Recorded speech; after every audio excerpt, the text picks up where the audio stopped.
Replace sensor battery.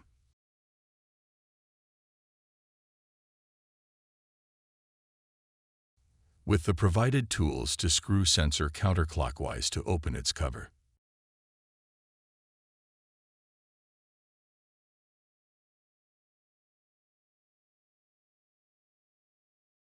Fix in the new battery. Positive plus side is facing up.